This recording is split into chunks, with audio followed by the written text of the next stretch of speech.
অবৈধ নির্মাণ ভাঙতে এবার বুলডোজার চালালো রেল দপ্তর। রাজ্য সরকারের পাঠ পরিবর্তন হবার পর বিজেপি পরিচালিত রাজ্য সরকার গঠন হতেই অবৈধভাবে জমি দখল ও অবৈধ নির্মাণের বিরুদ্ধে কড়া পদক্ষেপ গ্রহণ করেছে। সেই মোতাবেক রেল দপ্তরের জমিতে অবৈধভাবে নির্মাণ ভাঙতে এবং জমির দখল মুক্ত করতে তৎপর হয়েছে রেল দপ্তর। বৃহস্পতিবার এই চিত্রই দেখা গেল Cooch Behar new Cooch Behar rail station সংলগ্ন এলাকায়, যেখানে প্রচুর পুলিশ মোতায়েন করে বুলডোজার দিয়ে অবৈধ নির্মাণ ভেঙে দিল রেল দপ্তর। 18 তারিখে রেল থেকে নোটিশ জারি করেছে যে 21 তারিখে 11টার মধ্যে সম্পূর্ণ দোকানপাট ভেঙে নিতে হবে।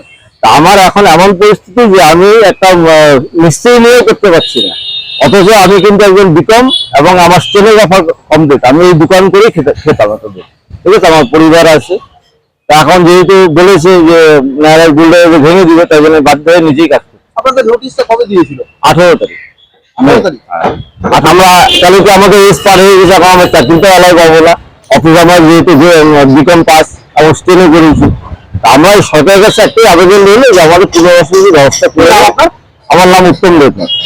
আরেকটা কথা, শুধু কি দোকান ঘরগুলি ভাঙে পড়ছে না এখানকার ক্লাব, মন্দির, কারিগর সব নোটিশ জারি করেছে। এখানকার যে ক্লাব আছে এবং লোকাল মন্দির আছে, জগতী মন্দির আছে, সবাইকে নোটিশ জারি করেছে।